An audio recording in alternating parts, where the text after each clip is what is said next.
folks can ask questions and jump in. I know for sure at the end we want to make sure we have time for questions and allow folks to interact a little bit. So let's do that. Let's go ahead and jump in. So thanks again so much for being with us today. Alex, go ahead and jump to the next slide. I just wanted to give you a little bit of background on the demographics of who participated with this. So we had about 30 folks that responded or were part of this. You can see kind of the mix. So really got a lot of leadership. A lot of that was from the, you can see it's heavily weighted towards the bigger side of things. So 1,000+ beds, so big organizations. But we got a good representation from each of the areas. And go ahead and jump to the next one, Alex.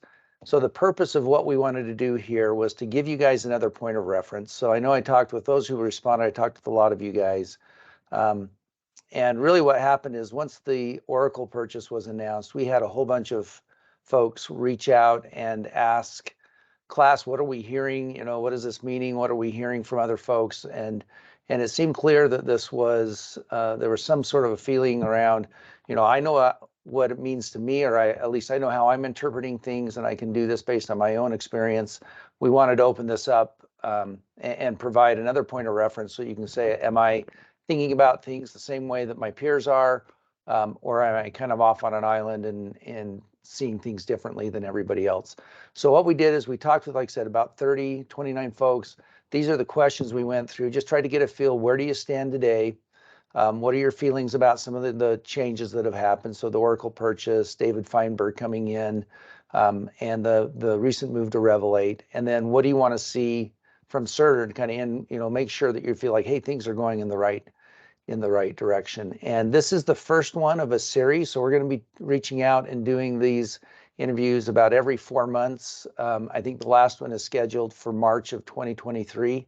And we'll be doing an update after that because we want to be able to see kind of trending and let you guys, as you navigate this, kind of see what others are seeing around the changes and what changes in experience you're starting to see. So with that, I'll turn over. Alex will run through most of the data here, and like I said, we'll try to get through this in, we hope, about 20 minutes, and then leave some time for questions at the end. But if you have a burning question you want to jump in right away, then jump in, and by all means, this is for you guys, not for us. So perfect. Thanks, Corey. Well, just to start off, looking at the key themes for the study. So I've spent hours and hours in this data, reading transcripts, looking over the data. And Alex, I can't hear you. Can everybody hear Alex? Okay. I can hear him. Okay. Can other people hear me? I thought I heard someone say that they could hear me. Yeah, we can hear you. Okay. So it's just Corey. All right. So spent a lot of time looking at the data, reading the transcripts, going over everything. And there are two key themes that keep popping up in this study. Is one, all of you want Cerner to succeed. I think that's kind of a given. That being said, confidence isn't extremely high because of your lived experiences, what you've gone through with Cerner, what you've seen happen in the past. And the other theme that pops up, regardless of question that we ask, is that there's this need to see tangible results from Cerner. It's not enough to just give lip service. It's not enough to say they're going to do something. They need to start delivering on on their roadmap, on their vision, and on those deliverables that they have said now for years that they're going to start delivering on. So execution, very much at the forefront of everyone's mind, comes up in every question we ask with nearly everyone we speak with. So getting into the meat of the study, starting with, where do you stand with Cerner today? And the first question we asked was, do you see Cerner as a long-term partner? And the majority say yes, they do see Cerner as a long-term partner. There is a minority that says, they're kind of on the fence, they're in between, they're not quite sure. And a smaller percentage says, no, Cerner's not a long-term partner. I also broke all these charts out by organization size to see where you fit exactly. And what's really interesting about this question is when we break it out and just look at those strong yeses. So those of you that answered yes, Cerner is a long-term partner. There's a lot of yes buts within the answers there. Most of you had some type of caveat in this statement. And when I bucketize the comments, a lot of people are saying, yes, they're a long-term partner because we've spent so much money with them and we can't afford to move. It's not this, yes, and they're amazing and we think we're going to do amazing things in the future. There is this sense of we're kind of stuck with Cerner at the moment because of the investment that we've made. There's also this, on the flip side, looking at the positive feedback we got is a lot of you are saying that the relationship has gotten better, and you've seen over the past couple of years that the relationship has improved, that Cerner has made strides to be more open, more transparent, to communicate more.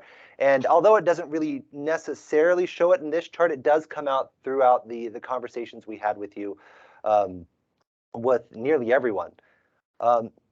Getting through the data here, so looking at those that are kind of on the fence, that was that gray bucket there, somewhere in between the 10 of you. If you're on the fence, what does Cerner need to improve increase confidence? And really it's that execution, that driving tangible results. It's not enough to say you have a vision and this is where we're going to take you. We really need Cerner to deliver on that vision, to do something, to make tangible improvements, to deliver, revelate, and to show how this is going to impact their organization specifically. Getting into a couple of baseline metrics from this group here, looking at forecasted overall satisfaction. So class, this is a question that class asks on every survey that we take, is what is your forecasted overall satisfaction here in 12 months? And it's a way of us gauging how optimistic people are that their situation is going to improve. And if you look here from this group specifically, it's gone from about a 6 in 2020 to about a 5.6 today. So that optimism is on a downward slope. I think everyone wants Cerner to get better, but it's again that lived experience leads to some doubts that it actually will. So right now, the overall optimism score, which you might have heard before, is sitting right at 0. And it's a positive scale and a negative scale, so you can go below 0 or above 0. But right now, in general, you don't expect Cerner to get any better as a whole. Yeah, and that's part of what we want to accomplish with this group, this feedback group, is to understand, is this going to is this changing, right? Are you seeing these things? So there's been a lot of change. There's been a lot of the leadership change and talk, and so we'll be tracking this to see, is this starting to go up, down, where is it going, right? And give you some perspective around the momentum that's happening. Exactly. Thanks, Corey. Looking at the overall scores, just to set a baseline for the future studies that we're going to be doing, clinicals looks fairly decent at a 75.1 for this group. I do have it broken out by bed size, organization bed size here. Looking at rev cycle, though, it's not as nice of a picture. Overall score in the high 50s for this group, with that distribution chart leaning more towards the negative, towards the lower end of the market. But won't spend a lot of time here. We'll look at this more heavily in the future as we gather more data, and this is just being used as a baseline currently. So looking at the impact of the Oracle purchase in particular, the first question we ask is, how has Oracle purchasing Cerner impacted confidence in Cerner being the right long-term partner? And for the most part, it's either no change or it's a negative feeling overall. There are some, that 7 there that do say that they have more confidence based on what they've seen with Oracle. And a lot of that is because they feel like Oracle can infuse the technology that they need, or as this provider says, light a fire under Cerner to get them moving, to get them heading in the right direction. For those that say that their confidence has decreased, a lot of it is based on negative experience in working with Oracle in the past. I just have a couple of comments here. You can read them. I'll throw them in the deck if you want, if you'd like them. But that's kind of where that decrease comes from, is just negative experiences with Oracle. And of course, you have a big group that says, they don't expect Cerner to be any different based on the Oracle acquisition. Oracle has promised to kind of leave Cerner alone as a separate business unit, and they expect kind of business as usual from Cerner going forward. The next one was, what do you need to see or hear from Oracle or Cerner in the next couple of months around the acquisition? And overwhelmingly, it's the roadmap or vision. They need to know how this is going to impact them, where Cerner is going to go from here, and what this means for them. And this statement about the roadmap and vision comes across in quite a few different questions, if I'm honest. And there just seems to be kind of a lack of transparency here, and providers are really, or you are really looking to know where this is heading. Yeah, and that's, and there's quite a few folks, as we talked about the Oracle stuff, is they talked about it being early, right? And that there may be some constraints around what they can and can't say at this point while the deal's being looked at. But it was pretty evident that there's a hunger and a thirst for more information on what strategically what this is going to mean for all of y'all. Yeah, exactly. And looking at the impact of David Feinberg, the new CEO, for that question in particular, for that subject in particular, we asked two questions: have you had direct contact or direct communication with David? And then, is he focusing on the right things as a follow-up? And the majority, by just a little bit, have not had that direct contact with David, although several of you did share that is coming in the future. And most of you feel like David is focusing on the right thing. He is saying the right things. He's talking about the right things. However, when we look at the keeps all promises score, so this is a binary score. This is a yes, no. Does Cerner keep the promises? And looking at the past couple of years for this group in particular, it's not great. It's currently sitting at about 17% with this group as of, I think, 3 or 4 days ago. So again, this is that road rash. This is the history of Cerner. Cerner really needs to deliver on things because they have in the past missed their promises and not done everything they said they are going to do.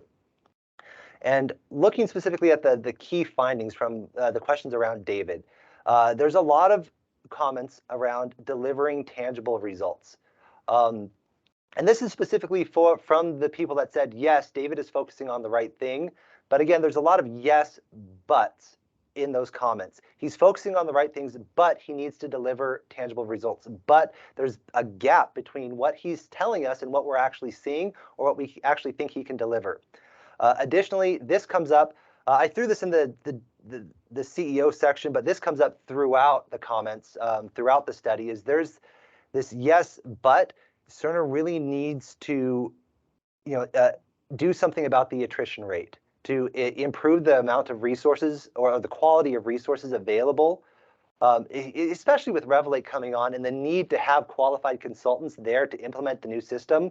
There's a lot of hesitation around whether Cerner can actually do this and get those qualified individuals in that can help your organization succeed with Revelate and through this transition.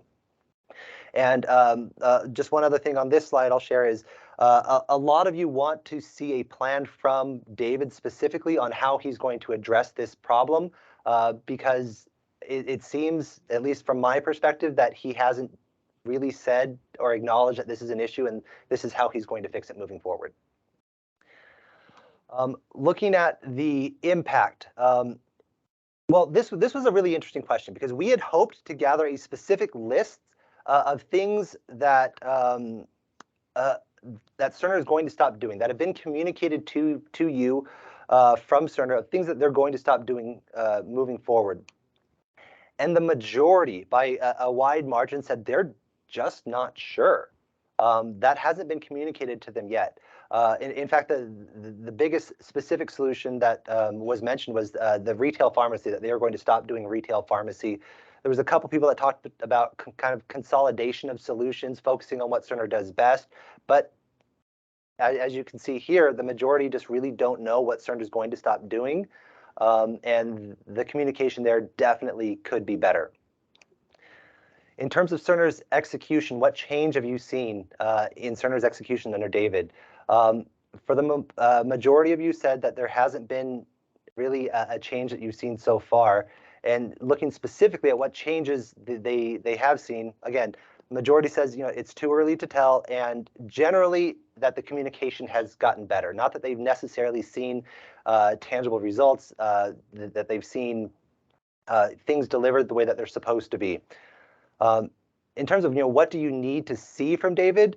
Again, transparency around the roadmap. They need to know how Oracle is going, or you need to know how Oracle is going to affect you, what Cerner is going to be here in 3 months and 6 months and a year and 5 years, because that message has definitely gotten lost recently. Yeah, and it'll be interesting to see this, because again, a lot of you came back and said it's early, right? And we're understandably it's he's been in about since October, so we're a little over 6 months now. And seeing tangible things, you were like, that's pretty fast. So I think there was some understanding there, but there's, again, it goes back to that you've heard a lot of things and now you want to start to see some of those. And so it'll be interesting over the next 1 or 2 conversations that we have. And so I think our next one's in July. We're planning to kind of connect with everybody again to see if you're starting to see some of those tangible pieces and starting to be delivered. Because right now that's what everybody's wanting. And the transparency, I think David, for those of you who have talked to him, I've talked with him directly. He seems to have a very direct, open, real way of communicating, and which is different than we've seen from Cerner CEOs in the past, and probably different than we've seen from pretty much any CEO in the past that talks as directly as he does. And it'll be interesting to see if you can translate that into some of the pieces that you guys are requesting and looking for as you go forward. Yeah, exactly. Thanks, Corey. Looking at specifically the impact of Revelate.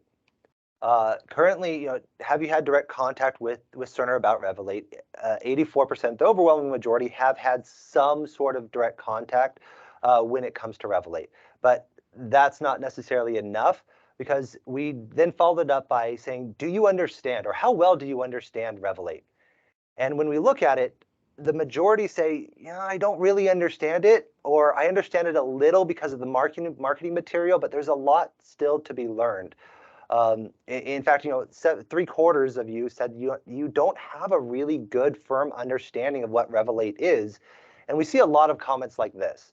We need details. We don't have any. We have only marketing information. So it's not enough to just have the presentation back in, what was that, October, and say, this is what we're doing. This is what it's supposed to do. They need more concrete, or you need more concrete details about how this is going to impact you, what this exactly means, what the transition plan is, what the roadmap is, and how this is going to be a net positive for your specific organizations. In terms of long-term plans and how Revelate has impacted this group in particular, I think the majority are in this kind of wait and see bucket. They need to see more before really making a decision. So the vast majority say, no change at the moment, but we need to know more in order to really make an informed decision on this question. Yeah, and I think, Alex, I would add one thing to that, is that several of you guys responded and said that, you understood, you think it was the right move, right? That was something needed to happen, and that it was pretty clear that patient accounting wasn't going to get where it needed to be, that things needed to get better. And so I think by and large there was support for that, and some of those that are increased were saying, where we were at, there was no chance before that we were going to go to Cerner patient accounting. We just couldn't afford to have a financial problem. And so it actually has increased your likelihood that Cerner is going to be the kind of the long-term financial side, rev cycle side of this. And so again, I think it's going to be really interesting to watch as things go forward, and as how Cerner communicates out to you guys as a group around what's happening with Revelate and the progress that we're making. So this year is they have essentially said is their kind of a beta year, that they've got, I think 3 or so different groups that are standing this up. But it was pretty clear you guys wanted more communication around it, and that it was fuzzy as to where exactly things were at this point. Yeah, and I think this metric will be really interesting as a baseline to see how it changes as more things are communicated, as more timelines are delivered, as these beta sites go live and can talk about their experience. So this will be a really interesting one to watch. Looking at confidence in Revelate moving forward. The majority, obviously right now, are either on the fence or not confident that that Cerner will successfully deliver this. And again, this goes back to the fact that Cerner has been trying to do this for a number of years, has been trying to fix RevCycle and has been promising RevCycle fixes for you all for years now and hasn't been able to deliver. Now, there are some that have seen it that feel really confident that Cerner has got it right this time. And I really hope Cerner does, but time will tell as Cerner executes on this vision and as they are able to deliver or not on the tangible results that you all are looking for. Last slide I have here in terms of the data is what do you still need to see or hear from Cerner? This is, it really comes back to, Cerner needs to execute. They need the tangible results. They're going through beta installations at a number of different organizations now, and they need to know you all need to know how that goes. You need to have the conversations with some of their beta sites and figure out, what works, what doesn't, what's the impact, how does this impact workflow, and then beyond that, a lot of you are saying, I need to know exactly how this is going to impact my organization. How is this going to impact my my metrics? What is the cost that this is going to be for me specifically? What is this going to do for me? And that kind of goes back to that communication, being transparent, being open, and sharing more than just marketing material on Revelate, so that you all have a better understanding on where this is going and how this is going to impact you. So with that, I'll leave a couple minutes here for questions from the group that Corey and I can answer.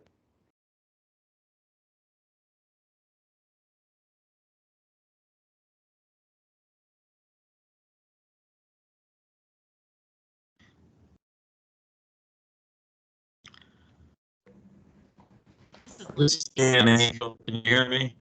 Yeah, we can hear you, Dan. Yeah, just thanks for getting our input and putting this together. I think the thoughts are from everyone is beneficial, and I think the answers were expected. So I think this is helpful. So Yeah, and hopefully this gives you guys again a baseline to interpret. What you're seeing, does it line up with what your peers are seeing, and then like I said, our hope is that as we go through and we trend this with you guys, that we start to see all of these trend lines go up in kind of the expectations, the confidence, all that sort of stuff, that you start to see more and more that actually drives you that. And I wanted to let you guys know one other thing we're doing to try to help with this, with Saurian being a critical part of the Revelate solution. We haven't really watched Saurian for the past 5 years or so. We've kind of taken, put the focus on Cerner patient accounting.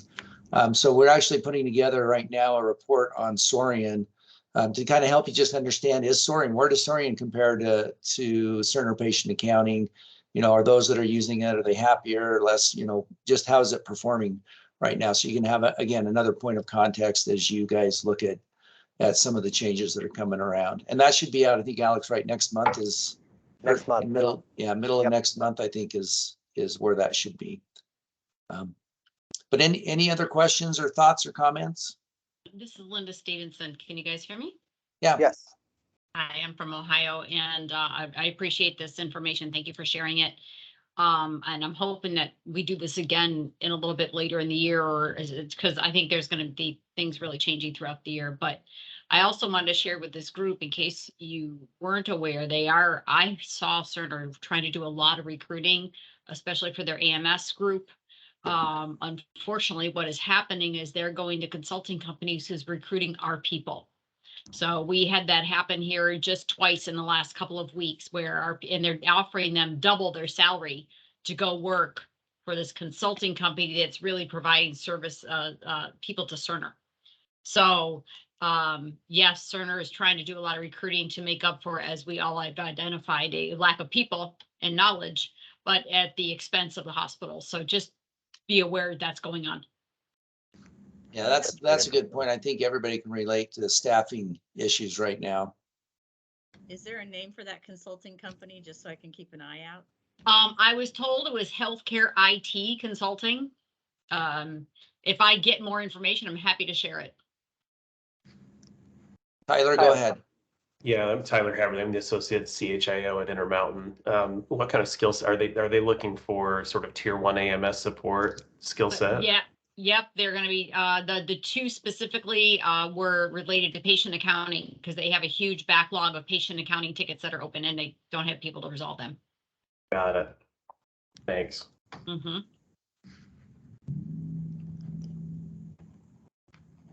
Right. Well, thank you again so much for your participation. And just so that you know, those who are on here who weren't part of this last feedback group, we will reach out to you guys and give you an opportunity to be part of it. Like I said, we're scheduling these every 4 months, with the last one being in March of next year.